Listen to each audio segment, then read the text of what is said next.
obviously weren't supposed to be on this card in this fight originally. Just tell us, I guess, the process and how they called you and what decision-making you had to go into you taking this. Was Tiki, my manager, he called me, and it was actually pretty funny because I was, talking with my fans. Oh, what event would you guys like me to see me on? I'd gone to like Disney on Ice at the Honda Center with my daughter a little bit before. I was like, man, there's going to be an event here. This is what it's going to be like. So I was already like imagining how cool it'd be, but I didn't think that I would get the call so soon, especially because I just fought in November, And then Tiki called me. He's like, oh, we got a fight for you. I'm like, who? Amanda Lemos. I'm like, oh my gosh, So I was so excited for Anaheim, but definitely when they told me against Amanda Lemos, I was like, that's a hard one. I really thought that for the perfect world, I think to fight her would be with a good camp, a longer camp. But then at the same time, it's like, how can you say no to this? It's like she's ahead of me. I'm just coming off of a loss. Usually when we lose, we have to kind of marinate that for a long time until we can get a win back in, and to be able to be fighting so soon against someone like Amanda Lemos, who's similar style with the knockout power and everything. She's not so much like crazy movement and everything like that. So I was like, yeah, she's ahead of me. She just fought for the belt, so I really feel like a good win over her can keep me, where I need to be, where I want to be to get to the belt. And also being here in California, I don't need to travel. It's just right here. So it was almost better. I really always wanted to be that type of fighter for the UFC where they can just call me and I'm always like ready to go. But yeah, just to be able to be here and kind of getting the 4 weeks, you don't really have time to overthink anything, It's just go and trust the process. And I really try to work my physique, my strength and training, and I didn't focus too much on getting the best technique and things like that. And honestly, I'm not even really worried about how I'm gonna look in this fight. I'm just going out there to win and go after it. Yeah, you mentioned the similarities with Jessica Andrade. Is that part of the allure in taking this, like kind of redeem yourself? Obviously, that was a rough fight, and you kind of want to show you can beat a style like that. Yeah, for sure.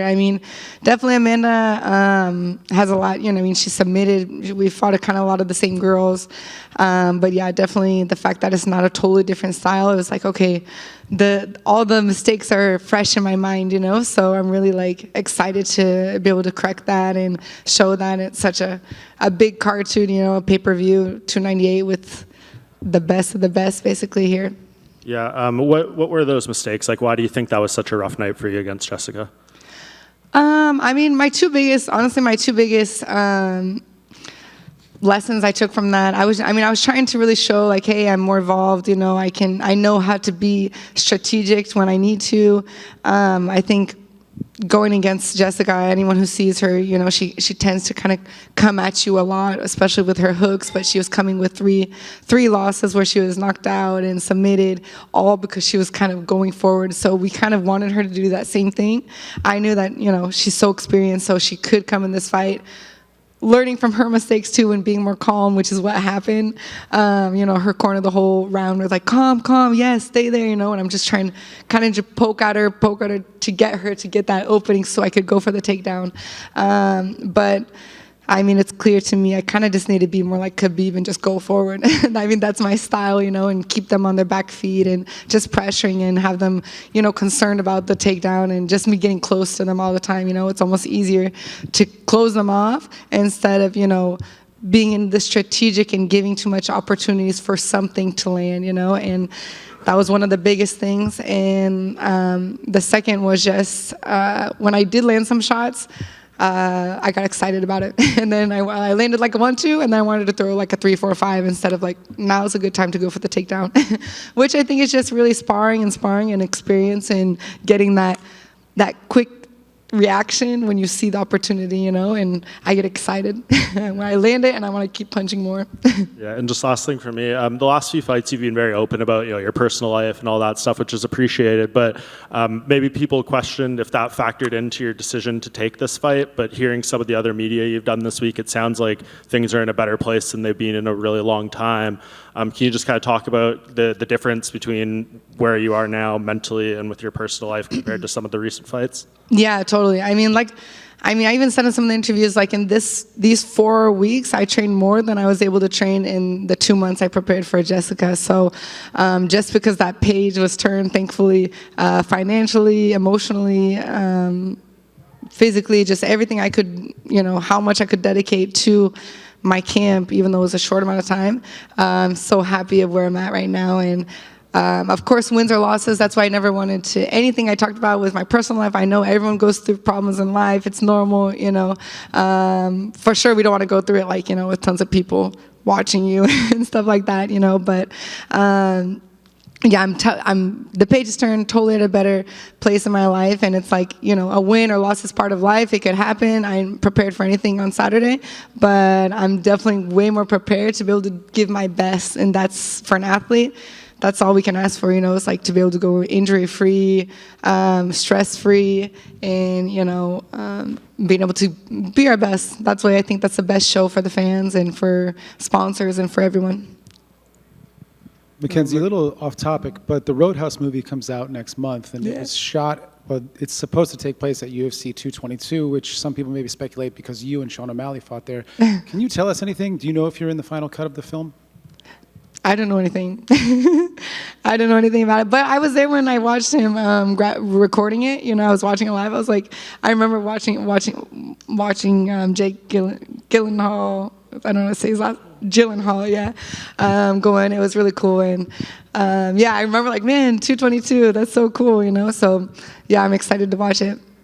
And then you're fighting in your home county, whatever. A lot of fighters, when they fight at home, they prefer to stay with the fighters in the hotel. Some stay at home. Which are you leaning towards, to sort of keep your focus going into Saturday night? Yeah, I'm staying here at the hotel. I actually, I was supposed to stay here yesterday. I did my check-in, but I went home. It's 10 minutes from here. So I went back home to get some stuff, and I ended up just staying in my bed, at my house with my dogs. But like my daughter Moa, she'll be at home. I'm asking Mom if she can bring her down here just to say hi. She loves the UFC family, and they always treat her so good. So I always tell her, oh, everyone there, they're asking about you. She wants to come and see. And it's good. She likes to see, Mom, how, what I do and stuff like that. So she won't be at the fights. But, yeah, it's in that mix. You have that comfort of your house. I'll probably still go to my house, maybe change my outfit or get a different, get something like that. It's really cool, but it's a different focus when you have, that hotel vibes. Even just walking around and you're seeing all the other fighters, it's a different energy, and you try and maintain that the whole fight week. Mackenzie over here. Go ahead. Go ahead. So a win over Amanda Lemos would be the ideal start for you, obviously, for the year of 2024. But what are other goals that you have for the rest of this year? I would like to get the belt. I really believe even though I'm coming off a loss, I feel like I'm closer to the belt now, just of where I'm at in my life and how much I can dedicate to training and focus on this and prepare for it. So definitely the belt, and also to just, really working on stamping like who I am in the fighting world, the fighting industry. I would like to make an appearance at the ADCC at the end of the year, come back and going to the ADCC, and that's a competition that I won. I'm a former champion, so it has a very special place in my heart. And just keep working on, I'm not even gonna say like my image, but who I am. I know eventually we'll stop fighting. So, and not in my plans anytime soon, but, I want to be, known and remembered, and I feel like everything that we put on the line and all this hard work we go through, we want to be, and I think I've been going to a lot of the events, and I've been seeing like, Frankie Edgar, DC, some of the people kind of getting into the Hall of Fame, and that's really like, that's where I want to be, so. Independent, of course, my number one goal is to be the champion, but when I start seeing, the stories and kind of the older generation, getting to the Hall of Fame and retiring and all these things, you start thinking about the long term and where you want to be and remembered as a fighter. So just trying to work on that, see how many people I can try and inspire and motivate, create my line, for women. I have like such a huge men's fan base on my social media, so just really trying to connect to the women's too, and the moms and that part too, and grow that part, all mixed in with getting to the belt. It's awesome. And which one of those stories from those fighters that got inducted into the Hall of Fame stood out to you the most? Oh man. I mean, I think Frankie Edgar's was probably one of the most that I got kind of like emotional watching it, you know, because it was just to see him. I saw him fight Chito Vera in New York, you know, when in that fight and where he got knocked out, and it's just like I sat next to him and talking to him, and yeah, it's like just to see he's a smaller guy, you know, so I kind of connected a little bit on his style, and it's like, man, how he accomplished so much, and it's just he's still fighting until, you know, just most recently, and it's like it's amazing to see how they can, if you really want this, you can stay in this, you know, as long as you want, and kind of his personality, a father, the way he is, you know, it's really inspiring. So for me, that was one of the stories that I got the most, like, oh man, that they hit me in the heart. That's awesome, man. You haven't competed in Brazil in a while, so you want to take part in one of the Brazil cards this year? Is that what you're looking at? Yeah, for sure, definitely. I know there's one, I think, in May. So thankfully, I'm able to fight so soon, February. Hopefully, no injuries after this, but I would like to get on that card in May in Brazil. You know, my last one there, I kind of got like a knockdown, and then I went to the submission. So I would like to be able to get another great performance. And it was actually one of the times when I didn't make weight. So now that I'm like, you know, had a baby and so much ever, and like it changed and everything like that, I would love to go there and have like a clean slate in Brazil and represent down there. Awesome. Last one for me. Big strawweight title fight coming up soon between Zhang Weili and Yan Xiaonan. How do you see it going? Zhang Weili. I think she's more well-rounded. From the grappling standpoint, when I saw her fight Amanda Lemos live in Boston, and I saw her, you know, grappling, I was really surprised. I didn't see that side of Zhang Weili. So, at least from my experience of fighting Yan, and she has that knockout power, and she's really good striking. But I think that Zhang Weili will be able to kind of win the fight on most of the areas. Thank you. Yeah. Hey, Mackenzie, back here. How are you? Good. I think some fans were wondering, after Ruka shut down and we see you, you know, on like countdowns or embeddeds, you know, getting some work in at the house, just can you talk a little bit about your coaching and which bodies you do have working with you from week to week? Yeah, I've been training a lot with Tiki and Paul Herrera at the Huntington Beach Ultimate Training Center in Huntington. Perillo, they've made their own gym, so it's not Ruka, but it's Tenor's gym now. So I kind of got back to, you know, working. It's been like short notice, so he's not going to be in my corner or anything for this fight, but they've been getting me in sparring. I've done some sparring out at Black House, who has been a team that have kind of helped me since the beginning that I moved out to California. So, I mean, the good thing that you're kind of in this through a lot of years, you kind of make a lot of good friends and contacts that are willing to help you and be part of your journey no matter what. So, yeah, and then, of course, my dad, my husband, you know, they're always with me and helping me train and getting me prepared physically, mentally, emotionally, everything. We talked a few years ago, obviously, introducing your daughter to jiu-jitsu and everything. How is Moa's jiu-jitsu coming along? Yeah, we were just talking about that. Yeah, she's doing good. You know, it's I'm trying to get her more into jiu-jitsu. I would like her base to be very strong, you know, in jiu-jitsu. I don't know if she'll go into MMA. I'm hoping she doesn't go into MMA, because now I understand what my dad feels like, to imagine your daughter getting hit in the face, you know. So for me, I can't even imagine her big and going through that, you know. But of course, if she decides that, I'm going to support her all the way. But I would really like her to have that base of jiu-jitsu. I think it's important, strong. But like we were saying, she's already like, she'll take it down, but she has to do like a grounded pound before she goes to the armbar. So she's already, I think, because I had her in my MMA phase of my life, she's way more like an MMA fighter than she is like a jiu-jitsu fighter. You know, she'll put the gi on, but she already wants to take it off and punch and elbow, and then she'll armbar you and choke you out. Would it break your heart if she said to you, "Mom, I just want to focus on boxing"? Oh my gosh, yes. Yes, I'd be like, what?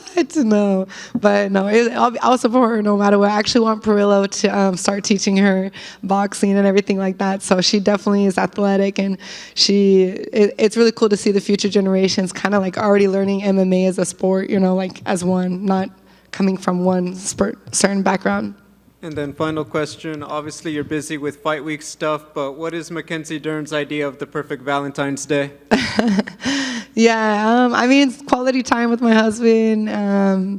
just trying to get some time in together because we're all busy. But I mean, the biggest surprise, which I think was good, is like I'm lying down on my bed and then he comes in with flowers and like a teddy bear and balloons. And I mean, my husband, he's kind of like a bad boy style, you know. So for him to have this sweet moment and it melts your heart, and you're like, oh, I got him. I got that soft side. So it's really cool to have those special moments with him. Thank you and good luck. Thank you. I was just after a prediction for the main event. For the main event, I'm gonna go with Alex Volkanovski. Yeah, Volkanovski. I'm gonna go with Alex. You know, I think I've never seen Ilya's ground game, but I mean I've seen Alex get out of like Ortega's triangle and takedowns and all that stuff. So I think he's gonna have a lot more weapons. Yeah. Good. Thank you guys.